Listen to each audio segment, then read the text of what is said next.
ये कहानी है एक ऐसे बार की जिसके अंदर अगर तुम चले गए तो बाहर आने पर तुम्हें गोली मार दी जाएगी, लेकिन अगर तुम बार के अंदर भी रहे तो माफ करना, तुम वहां भी सेफ नहीं हो। यानी इसका मतलब आगे कुआं तो पीछे खाई। कहानी की शुरुआत में हमें एक बार को दिखाया जाता है जिसमें सर्जियो नाम का एक आदमी आता है। जिस समय सर्जियो बार के अंदर आता है ठीक उसी समय एक आदमी बार से बाहर निकलता है और जैसे ही वो आदमी बाहर जाता है उसे कोई गोली मार देता है और उसकी मौत हो जाती है। ये देखकर आसपास के सभी लोग वहां से भाग जाते हैं। किसी को नहीं पता कि गोली कहां से चली है और सड़कें पूरी तरह से सुनसान हो जाती है। बार के अंदर बहुत सारे लोग होते हैं और उन्हें नहीं पता कि अब इन्हें क्या करना चाहिए। उसी वक्त एक आदमी जिसका नाम सैतुर है वो पुलिस को कॉल करने की कोशिश करता है, लेकिन उसके फोन में नेटवर्क नहीं होता। अब बार के अंदर से एक आदमी उस मरे हुए आदमी को देखने बाहर जाता है, लेकिन अचानक उसे भी कोई गोली मार देता है, जिससे बार के अंदर खड़े सभी लोग बुरी तरह से डर जाते हैं। सभी इस बात से हैरान होते हैं कि किसी के फोन में नेटवर्क नहीं होता।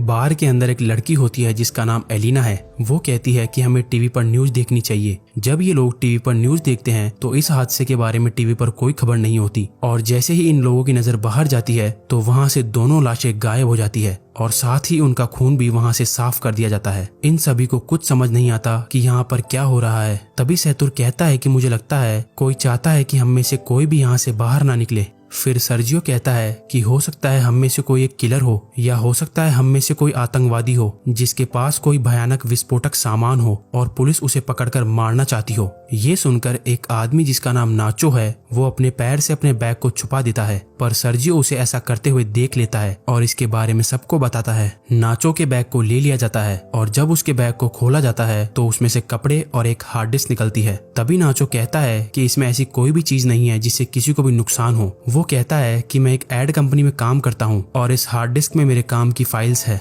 लेकिन कोई भी उसकी बात पर विश्वास नहीं करता। एलिना उसकी हार्ड डिस्क को नष्ट कर देती है, पर हार्ड डिस्क के अंदर कुछ नहीं होता। नाचो को इस बात से बहुत दुख होता है। तभी नाचो देखता है कि सामने काउंटर पर एक ब्रीफकेस रखा हुआ है। वो सबसे पूछता है कि ये ब्रीफकेस किसका है। तभी सर्जियो दावा करता है कि ये ब्रीफकेस उसका है और इससे पहले कि सर्जियो ब्रीफकेस उठाता, इस बार की ओनर एम्पारो ब्रीफकेस उठा लेती है। सर्जियो एम्पारो को ब्रीफकेस खोलने से मना करता है, लेकिन तभी एक आदमी जिसका नाम इजराइल है वो उस ब्रीफकेस को खोल देता है और ब्रीफकेस के अंदर औरतों के कुछ कपड़े निकलते हैं। जिससे पहले कि कोई कुछ समझ पाता उसी वक्त इन्हें बाथरूम से एक अजीब सी आवाज आती है। जब ये लोग वॉशरूम का दरवाजा खोलने की कोशिश करते हैं तो दरवाजा अंदर से लॉक्ड होता है। ये लोग किसी न किसी तरह से दरवाजे को खोलकर बाथरूम के अंदर जाते हैं और देखते हैं कि वहाँ पर एक मोटा सा आदमी लेटा हुआ है जो कि बेहोश है। दरअसल इस कहानी की शुरुआत में ये आदमी खांसते खांसते इस वॉशरूम के अंदर आया था और तब से ये यहीं पर बेहोश पड़ा है। इस आदमी के पास एक इंजेक्शन भी पड़ा होता है। एलिना उस इंजेक्शन को उठा लेती है और तभी इन लोगों को बाहर से गाड़ियों की आवाज आती है। जैसे ही ये लोग बार के गेट के पास जाते हैं तो ये देखते हैं कि वहाँ बहुत सारे आर्मी ऑफिसर्स आते हैं जिनके चेहरे पूरी तरह से ढके हुए होते हैं। आर्मी ऑफिसर्स वहाँ पर बहुत सारे टायर्स का ढेर करते हैं और उन टायर्स को जलाकर वहाँ से चले जाते हैं। हालांकि सभी को लग रहा था कि ये हमारी मदद करने आए हैं, लेकिन वो इनकी मदद नहीं करते। उसके ठीक बाद टीवी पर न्यूज दिखाई जाती है कि सिटी के एक बहुत बड़े हिस्से में आग लग गई है और इसीलिए उस जगह को सील कर दिया गया है और उस तरफ अब कोई भी नहीं जा सकता। बार में फंसे लोगों को कुछ समझ नहीं आता कि सरकार झूठ क्यों बोल रही है। तभी वो आदमी जो बाथरूम के अंदर बेहोश था वो अचानक सबके सामने आ जाता है। उसकी पूरी बॉडी बुरी तरह से फूल जाती है, साथ ही उसकी आंखें भी डरावनी और अजीब सी हो जाती है और वो वहीं पर गिरकर मर जाता है। लेकिन मरने से पहले वो डू नॉट टच मी कहता है। ये लोग उस मरे हुए आदमी का फोन उठाते हैं और देखते हैं कि ये आदमी तो एक आर्मी ऑफिसर था। इसके फोन में और भी कुछ फोटोज होती है जिनमें लोगों ने किसी भी वायरस से बचने वाली पीपीई किट पहनी होती है। अब बार के अंदर सभी लोग समझ जाते हैं कि इस पूरे इलाके को क्वारंटीन कर दिया गया है। इसका मतलब ये जो आदमी अभी अभी यहाँ पर मरा है ये इन्फेक्टेड था और इन्फेक्शन से इसकी जान चली गई है और हो सकता है कि शायद अब यहाँ और भी लोग इन्फेक्टेड होंगे। वहीं नाचो को दिखाया जाता है जो किसी भी तरह से अपने फोन में सिग्नल लाने की कोशिश करता है और जब वो एक टेबल पर चढ़कर अपने फोन को ऊपर करता है तो उसके मोबाइल में नेटवर्क आ जाता है। वो ये बात सबको बताता है। तभी नाचो को कहा जाता है कि तुम जल्दी से किसी भी मीडिया वाले को कॉल करके उसे सब कुछ बता दो। लेकिन तभी सैतुर भी फोन पर बात करने के लिए टेबल पर चढ़ जाता है, जिस वजह से टेबल टूट जाती है। फिर एक आदमी जिसका नाम एंड्रेस है वो नाचो से फोन मांगता है, लेकिन तभी एम्पारो उसे रोक देती है और कहती है कि इस फोन को मत छूना, क्योंकि ये फोन उस इन्फेक्टेड आदमी का था और अगर तुमने इस मोबाइल को छू लिया तो तुम भी इन्फेक्टेड हो जाओगे। सर्जियो और एंड्रेस इस बात से सहमत हो जाते हैं। अब इसका मतलब नाचो और जिस किसी ने भी इस मोबाइल को या उस आदमी को छू लिया है वो सब के सब इन्फेक्टेड है और ऐसा करने वाले इनमें से 5 लोग हैं। एंड्रेस उन्हें अपनी बंदूक से धमकाता है और इनसे कहा जाता है कि उस आदमी की डेड बॉडी को नीचे तहखाने में बने स्टोर रूम में लेकर जाओ।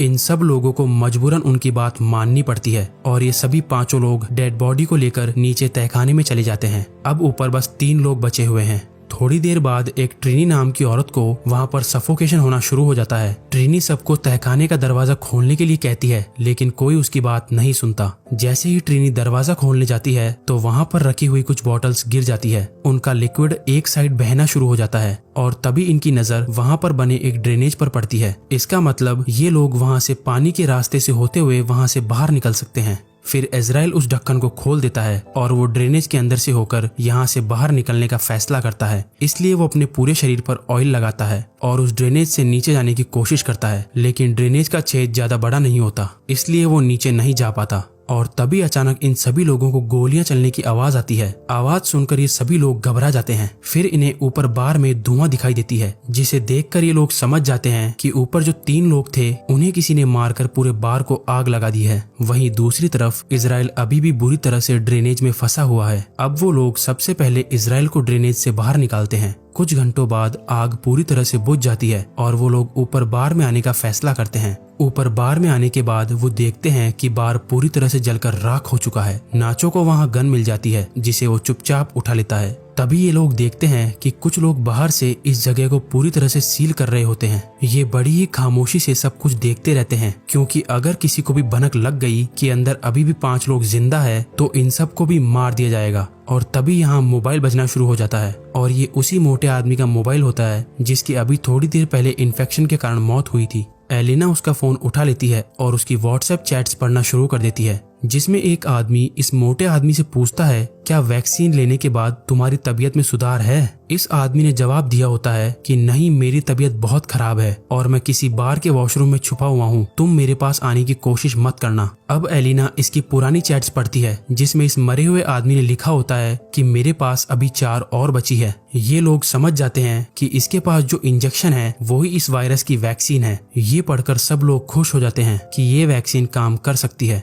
लेकिन फिर भी उनके मन में एक डाउट आता है कि अगर इस आदमी ने वैक्सीन ली थी तो इसकी मृत्यु कैसे हो गई। अचानक इसके बाद वो फोन बजना शुरू हो जाता है, पर इससे पहले कि वो फोन उठा पाते उसकी बैटरी लो होने के कारण फोन स्विच ऑफ हो जाता है। अब ये किसी न किसी तरह से फोन को चार्ज करने की कोशिश करते हैं। वहीं एलिना कहती है कि इस आदमी ने चैट्स में कहा था कि इसके पास 4 और बची है, तो क्यों ना हम उन 4 वैक्सीन को ढूंढे। फिर ये सब नीचे स्टोर रूम में उसकी लाश के पास जाते हैं, लेकिन इनको वहाँ पर कोई वैक्सीन नहीं मिलती। इसके बाद फिर ये वॉशरूम में जाते हैं, जहाँ पहले से ही इजराइल वैक्सीन के साथ बैठा होता है। इजराइल किसी एक से अपना बलिदान मांगता है, क्योंकि वो सब 5 है और वैक्सीन सिर्फ 4। इसलिए इजराइल सबसे पहले एक इंजेक्शन निकालकर अपने आप को इंजेक्ट कर लेता है। तभी नाचो उस पर अपनी बंदूक तान देता है, लेकिन इजराइल फिर भी वैक्सीन अपने शरीर में इंजेक्ट कर लेता है, जिसके बाद नाचो और इजराइल के बीच हाथापाई शुरू हो जाती है। इजराइल नाचो पर हावी हो जाता है और उसकी गन को छीन लेता है। इसी हाथापाई के दौरान वैक्सीन इजराइल के हाथ से छूटकर नीचे तहखाने में गिर जाती है।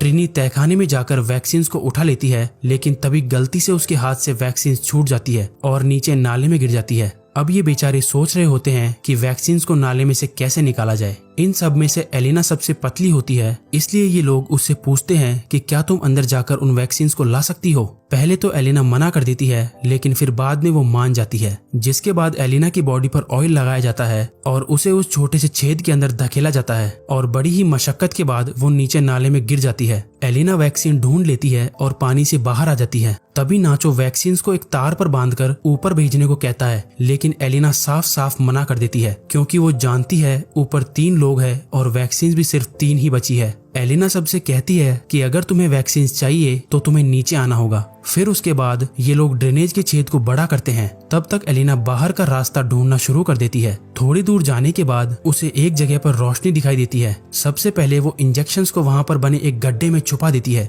इसके बाद वो सीढ़ियों से ऊपर जाकर देखती है कि वहाँ पर बहुत सारी पुलिस फोर्स है जो कि बार में मरे उनके 3 साथियों को जला रही है। यहाँ से सीन शिफ्ट होता है और हमें दिखाया जाता है कि बाकी के 4 लोग जो ऊपर स्टोर रूम में थे वो भी अब किसी न किसी तरह से नीचे आ जाते हैं। इजराइल और नाचो के बीच एक बार फिर घमासान युद्ध शुरू हो जाता है और इस बार नाचो उससे बंदूक छीनकर उसे वहीं पर गोलियों से बूंद देता है। अब नाचो के पास गन होती है इसलिए सब उससे डर रहे होते हैं। तभी नाचो सैतुर को अपने गन पॉइंट पर ले लेता है और एलिना को वैक्सीन देने के लिए कहता है। नाचो कहता है कि हमारे पास 3 वैक्सीन है और इसको मरने के बाद हम तीनों बच सकते हैं। फिर एलिना इन सबको बाहर की ओर ले जाती है जहां उसने वैक्सीन छिपा रखी थी। धीरे धीरे ये लोग आगे बढ़ते रहते हैं। नाचो और एलिना आगे चलते हैं जबकि सैतुर और ट्रिनी इनके पीछे चलते हैं। तभी अचानक ट्रिनी सैतुर को पानी में डुबाकर मारने की कोशिश करती है ताकि सारी दिक्कत ही खत्म हो जाए, लेकिन नाचो ट्रिनी को ऐसा करने से रोक देता है। पर ट्रिनी नाचो से कहती है कि तुम मुझे मार दो ताकि तुम सब वैक्सीन बांट लो